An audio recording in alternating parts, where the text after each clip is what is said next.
Hello once again, and welcome to Political Dharma. This is Alan Zundell.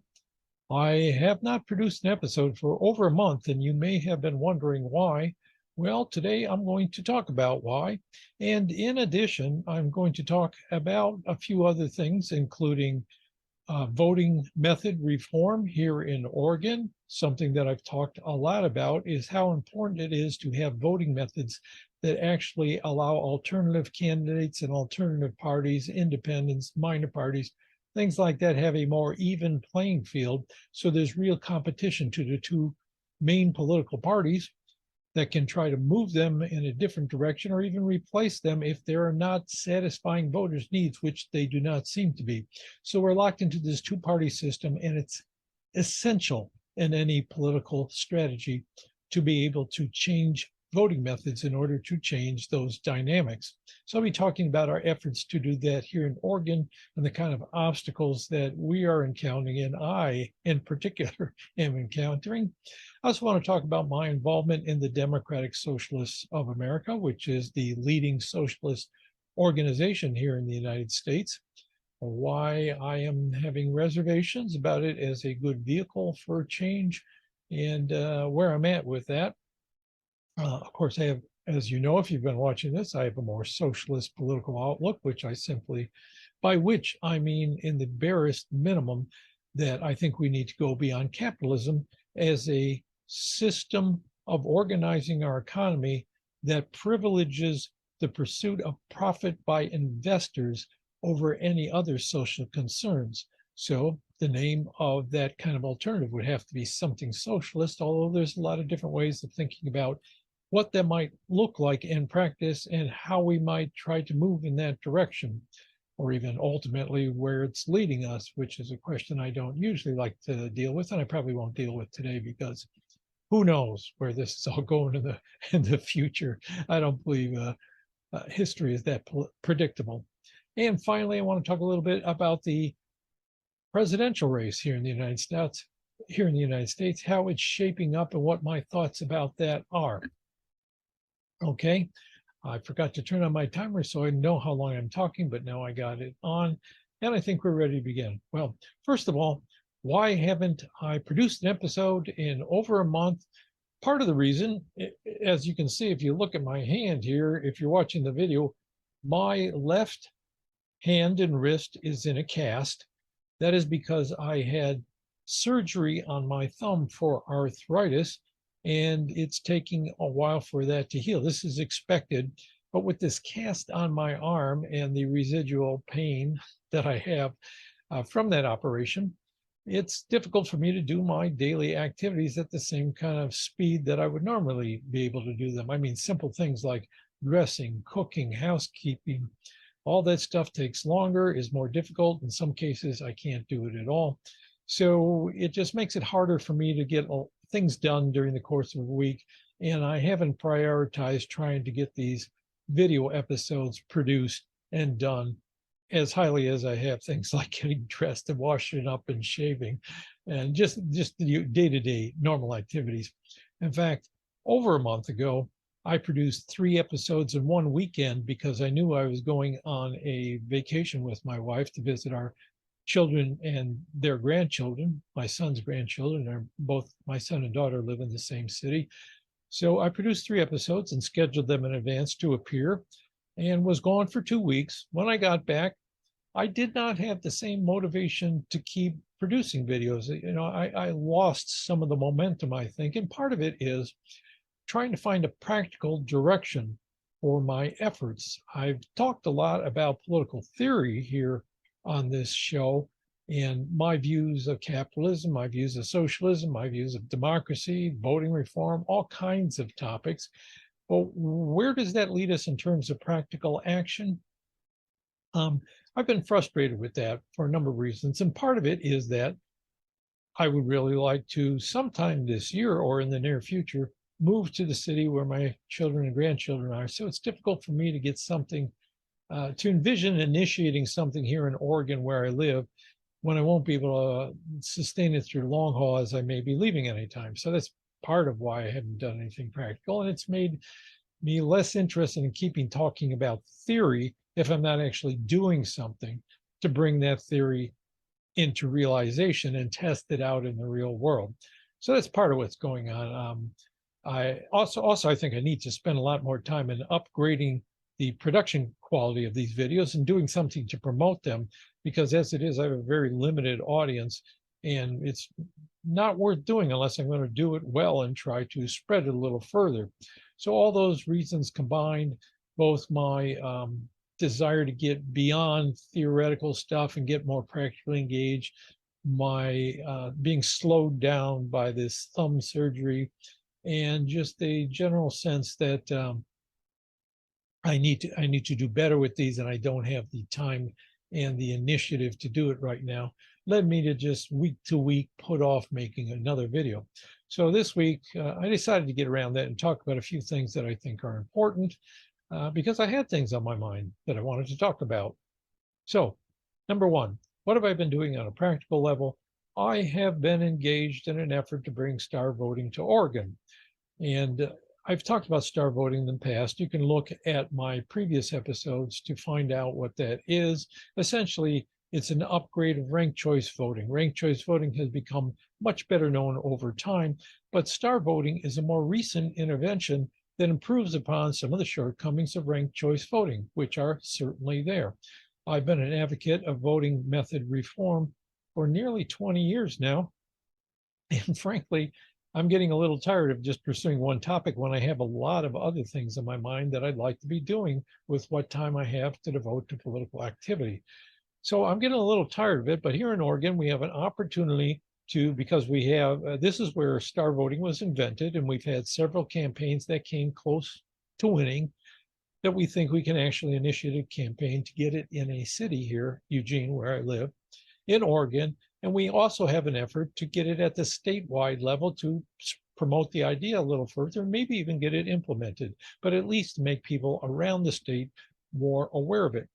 Now, the problem we've run into is that there is a widespread, the good thing is there's a widespread recognition that we need change in our voting methods. The bad side is that there's a whole host of initiatives being proposed. Campaign financing reform is one initiative, which is good, but it has, it's taking away attention from other things like star voting. Some people can promote both of them. Other people are just going to be focusing on one because they don't have the time to do two things at once. So there's a little bit of division there, but there's even more division when it comes to what kind of voting method should we be pursuing in the future for Oregon. We have a group that's promoting what is sometimes called open primaries. I think it's better called a unified primary, because all the candidates run together in one big primary, just regardless of whether they're independents or belong to a major or minor party. All the candidates who are up for nomination would run in one primary, and all the voters, no matter what your voter registration or your voter affiliation, would be able to vote on any of those candidates. Usually it's a typical pick only one type primary, which is a shortcoming. And then there are a variety of possibilities for how many of those candidates in the primary round would advance to the general election. We've had top 4, I think, out in Alaska, and a top 5 system that they've been promoting down in Nevada, and here up around California and Washington on either side of Oregon, they've instituted a top 2 system. So there's a variety of ways to do this, and the group that's been promoting that here in Oregon had a tough time trying to decide exactly what type of system they wanted. So one group made it simple, split off to another group that wanted to do a more complicated arrangement. So the simplicity idea was, we'll pass a constitutional amendment in Oregon to say that all the candidates and all the voters get to participate in one primary, and didn't spell out the details of that. The other group was more involved in creating a more detailed form of initiative that would lay out how exactly that would be done. But of course, you're going to run into problems. Are we going to have if we have more than 2 candidates in the general election, how are they going to be elected? By a ranked choice voting system or a star voting system. Each has its proponents, especially here in Oregon. So that's one thing. The so-called open primary, which is better called a unified primary, split within itself and struggling to find a direction that and a particular form of that unified primary that they can get most people behind. At the same time, you have people who are promoting ranked choice voting. They've had the ear of state legislatures, particularly the Speaker of the House, Dan Rayfield, who I worked with back in 2016 to pass a ranked choice voting measure in Benton County, Oregon. This was before I learned about star voting, and really it was only a couple of years after star voting had been invented. But because Dan Rayfield has moved up to Speaker of the Oregon House, he has a lot of clout there. And he was pushing a ranked choice voting measure, a law statute that would have ranked choice voting used across the state in a variety of elections. Well, they changed that at the last minute to make it into a referendum question. So if the legislature passes this, it would then be referred to the voters on a ballot for them to determine if they want to use this ranked choice voting method. Unfortunately, too, the way they changed it, it applies mostly to statewide offices and federal offices. That is, president, congressperson, senator, U.S. senator, that is, and the statewide office such as governor, secretary of state, attorney general, and not to the legislative races. The reason I say that's not the best way to do it is because ranked choice voting, one of its limitations is that you have to do centralized counting of ballots unless you have a highly sophisticated software system, which I don't even know has been invented yet. In Maine, for example, they have to truck all the ballots to a central location. Here in Oregon, that would be a little more difficult than in Maine. It's a bigger state geographically. And also in this environment of people questioning the results of elections, the idea that you're going to have one central location where some of the most important offices in the state are counting the ballots would strike a lot of people as dicey, subject to suspicion, like the Secretary of State's office, unlike the county clerks around the state who now count ballots, is a partisan office that is currently was held by a Democrat who recently resigned from office because of a scandal involving her involvement with a cannabis production company, cannabis marketing and production company, taking money and having a side job that she didn't talk about very openly. Anyway, it's a partisan office. So are Republicans going to accept the idea of bringing all the ballots together for the most important elections in the state and having them centrally counted? Are they going to buy that, especially as in ranked choice voting, when you can have multiple rounds of counting if you have lots of candidates? And if you do have multiple rounds of counting, it is hard to show how exactly the results were arrived at in a way that most people can easily comprehend without a little bit of scratching of the head. So it's not the best application of ranked choice voting, in my opinion, and it's going to have trouble getting passed, especially as it's passed now the House in the Oregon House, but the Senate, the Oregon Senate in the state legislature is hung up again with a Republican walkout over contention over another couple of bills. So it's doubtful that they'll even be able to have enough business to get this passed. But if it does get passed, and if it does get signed by the governor, I assume the governor's signature is required for referrals to the ballot, but I'm not sure of that. Anyway, if it gets on the ballot, that means it'll be competing here with star voting. And if people vote to pass it, that means that some offices are going to be held using ranked choice voting. Some offices are going to use the traditional pick only one from among the partisan the party nominees that we've had for a long time, and other offices at the local level are going to use the top two because they have been doing that for years. So there'll be at least 3 different types of elections on your ballot, 3 different types of voting methods on an Oregon citizen's ballot, as well as if we can pass star voting here in Eugene, that means you would have an additional form of voting to become familiar with in the city. So star voting for the city and top 2 for the county, and then the traditional form of pick only one from among the major party candidates or the party candidates in the general election for state legislative offices, and then ranked choice voting for the statewide. It would be a mess, in my opinion. That ballot would be so confusing.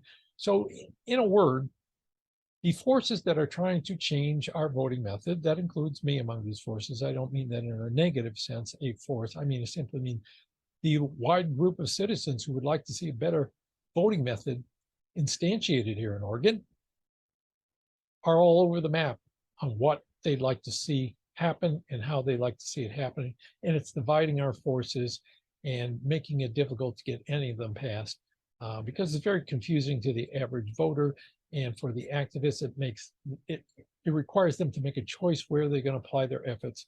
Now, for me, I'm not interested in this ranked choice voting bill because even though ranked choice voting has some benefits over the current system, at least in my opinion, the form of the referendum, the offices they apply to are not good. So I'm not going to back that.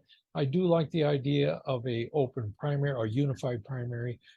And I've been trying to sit in on their meetings and offer some input where I think it may be helpful. And I've been involved in a star voting campaign as well, both at the statewide and in the Eugene level. And I'm going to be gathering signatures for those initiatives, even though at 70 years of age, I'm slowing down and with my hand in a cast. I just bumped the microphone with the cast, see how clumsy it is. I'm not sure how much, I've lost the desire or I still have the desire to get out there and get those signatures, but I don't have as much energy and I'm getting kind of tired of it, frankly. This is the hard road to making political change, gathering signatures on initiatives. So that's where it's at here in Oregon with voting reform. It's kind of a mess and it's kind of discouraging, but we here in the star voting community are going to push forward, as well as I'm sure the ranked choice voting people and the unified primary people. They're all trying to push forward. There's going to be a shakeout at some point. We'll see how it all develops. But I may not be around to see the end result of it all. So kind of also that takes away a little bit of my enthusiasm, simply the fact that I don't know if I can see this through to the end. But I am devoting myself to that right now, to some degree at least, given my limitations. All right, so second thing, I've been a member of the Democratic Socialists for a number of years, and I've been attending their meetings and to some extent participating in, at least earlier, several months earlier, maybe last year, I was trying to help out in other ways. But as I've gotten involved more in the star voting effort, and I've been slowed down by this cast and other things, health problems of various kinds. Don't want to bore you with that. I've just been sitting in meetings and I've been watching what's happening. And at the same time, because I spend a lot of time reviewing socialist history, socialist theory over the COVID pandemic when I was home a lot and there wasn't a lot going on politically, I've formed some, reformulated my views of this. And I was never especially oriented towards Marxism, but I have more sophisticated understanding of it now, I think, and I still find it inadequate to the times that we live in for a number of reasons that I tried to specify in some of my earlier episodes. And I could go into this even further, but I'm choosing not to at this moment. Maybe I will in the future. But as I said, theory, I'm losing my interest in it. Now, my problem with the DSA is that it does not have a particular orientation towards socialism.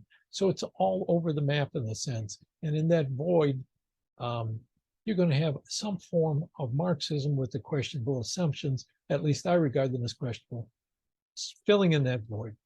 So let me make this a little more concrete. A lot of people became attracted to the Democratic Socialists of America because Bernie Sanders ran as an outspoken Democratic Socialist. So they said, oh, this organization is the Democratic Socialists.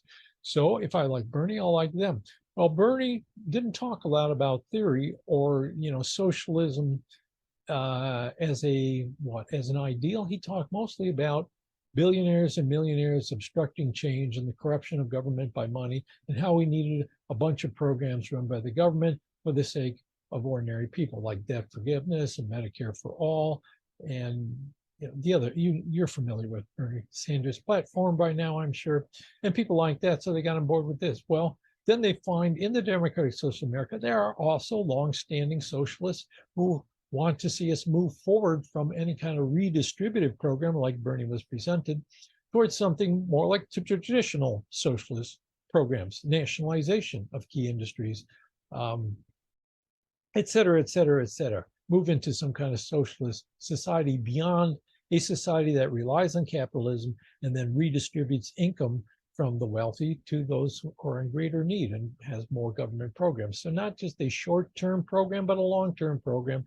And they often have Marxist ideas, but then along with the Bernie Sanders type modified socialist program and the people who are more traditionally rooted in a longer range socialist vision, you also have a number of people who are anarchist socialists, or at least of that tendency, who don't have a belief that engaging in electoral politics is going to make any difference.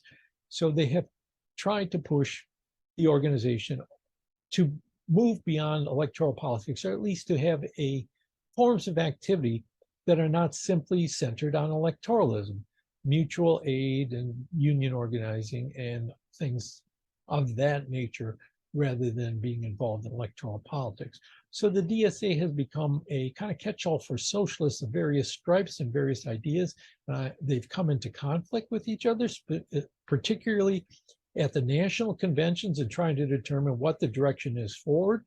Should we be working within the Democratic Party to elect better Democrats, like Bernie was trying to do? Should we be trying to create our own party, a working class party that has more of a traditionally kind of Marxist orientation, that it is the working class against the investing class, and you need your own vehicle that's not compromised like the Democratic Party is, trying to straddle both lines of claiming it's for workers, but also being very much devoted to subsidizing the investment class with government power.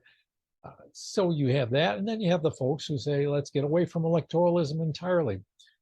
This August in Chicago, the DSA is going to have a national convention, and they will be hashing out some of those, and I'm very interested to see what direction it goes in, because as of now, I see a leveling off of the membership in the organization. I think it's due partially because the organization is having trouble defining itself and defining the strategy it wants to pursue going forward. I think it's a little afraid to do that, or at least some people are hesitant to do that, because it means if you commit yourself to one direction, you're going to lose people who are committed to other directions, right?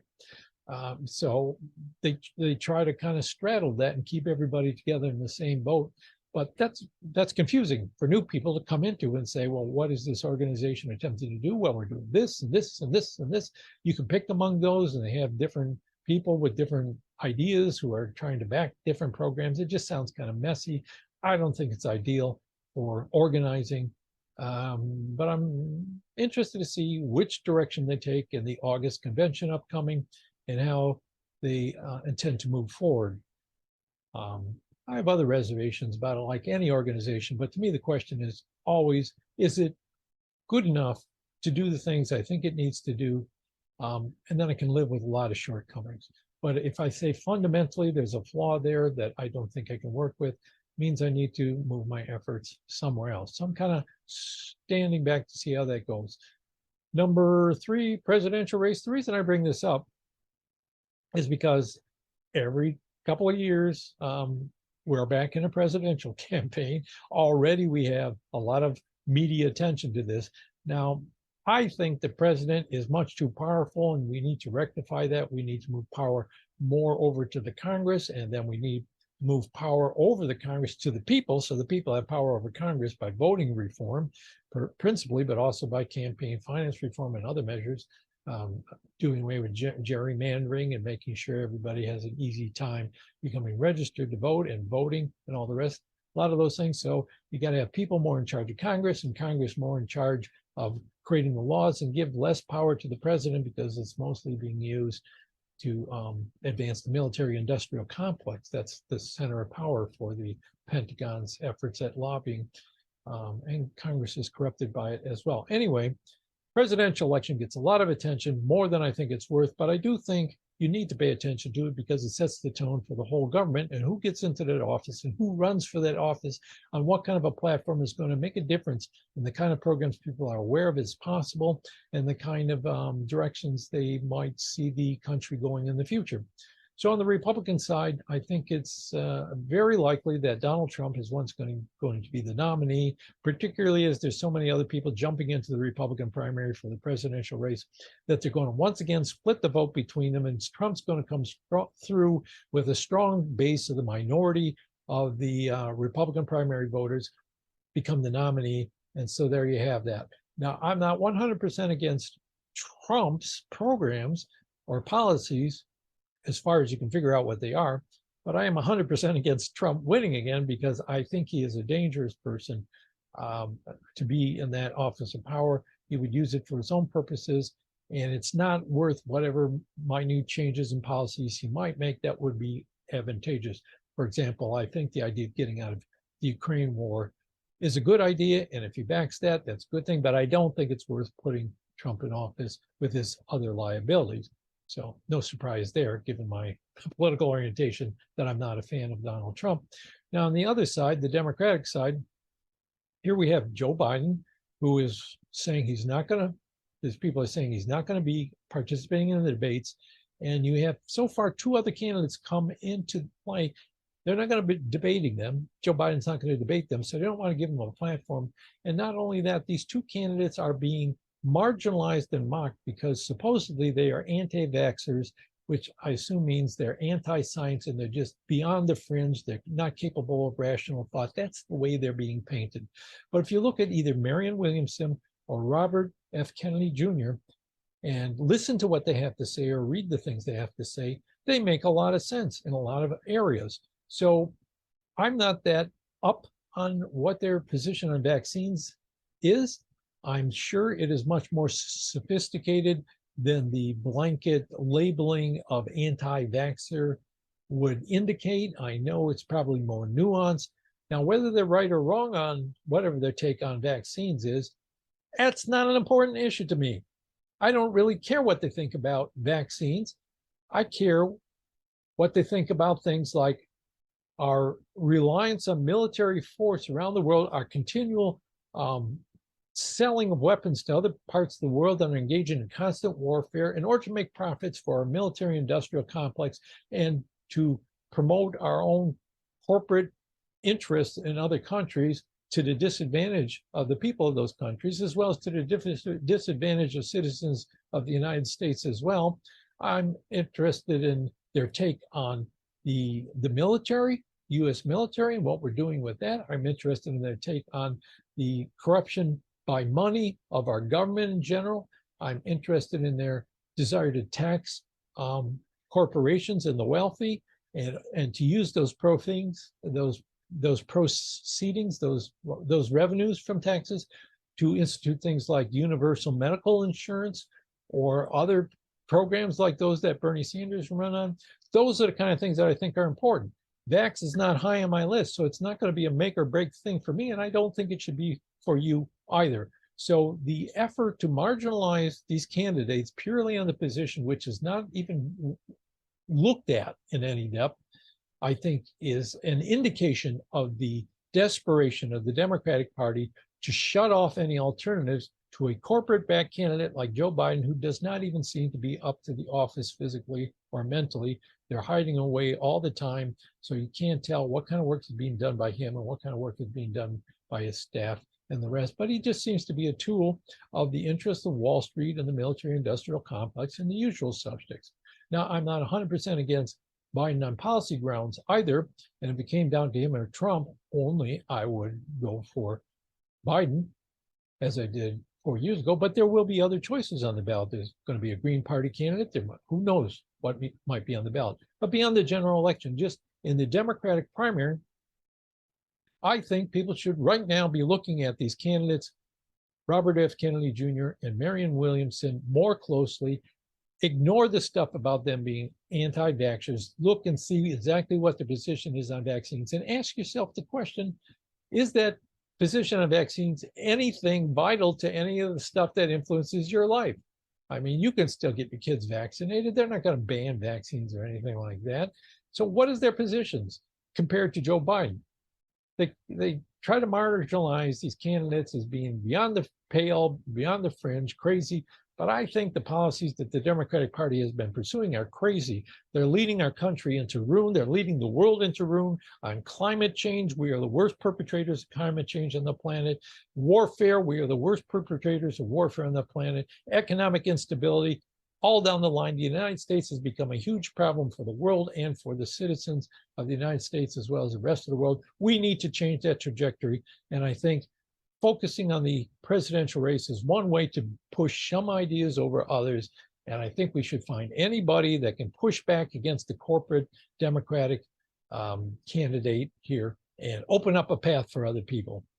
Whether it's one of those two candidates, Williamson or Kennedy, or somebody else decides to get in the race. I'll remind you, for those of you who weren't around, back in 1968, Lyndon Johnson was the incumbent Democratic president and had been fairly popular. He won in a landslide in 1964 after the assassination of John F. Kennedy. And in his race for 1968, because Eugene McCarthy, who was a little known figure and didn't have a lot of national support, stepped into the race and won a significant number of votes in New Hampshire in the primary, showing the weakness of Lyndon Johnson on the issue of Vietnam. It opened up the way for Bobby Kennedy Sr. to step into the race and to run for that office. And he might have even won the nomination if he hadn't been assassinated in California in the primaries of that year. So the idea is that by looking into other candidates seriously, whether or not they're regarded by the media, by the corporate media as serious, you can then push people who push against, you can back people who are pushing against the corporate interests that are aligned right now with the Democratic Party, and open the way maybe for even better candidates to come along, because who knows what can happen between now and then. So those are my takes on practical things. Those are the things I'm interested in being involved in right now. I'm looking at backing star voting as long as I'm here in Oregon. I'm looking at staying with the Democratic Socialists of America at least through August to see what happens, whether we're able to get our act together for at the national level to see what kind of strategy we can set. And I'm looking to, promote presidential candidates. I think I would back, at this point, Robert Kennedy rather than Marianne Williamson for reasons I won't go into, because I need to look at them each even more carefully than I have at this point. That's about all I have to say, except thank you for those who've been joining the channel. And I'm glad you watched this. I'm glad you're interested in what I have to say. I'm always interested to hear what you have to say back to me. You can go to the website, politicaldharma.com, if you want to find how to find my podcast or how to find the video version of this.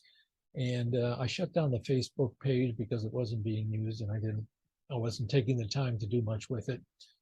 So the YouTube channel, I think I'll put another, if I keep doing the videos, I'll put them on Rumble as well, because YouTube has it's funny stuff with the algorithm, how you can get things seen. That's it for this week. Maybe this for a few weeks. I don't know. Maybe I'll be back. Maybe not. Whoops, there goes the microphone again. Very sorry about that. Thanks for listening. Goodbye. And the music is, as always, from Patty Rose. Thanks. With ease, I see the chains are breaking. We gained our focus. The moves we're making will prove to determine our self-worth as a passenger on this vehicle Earth.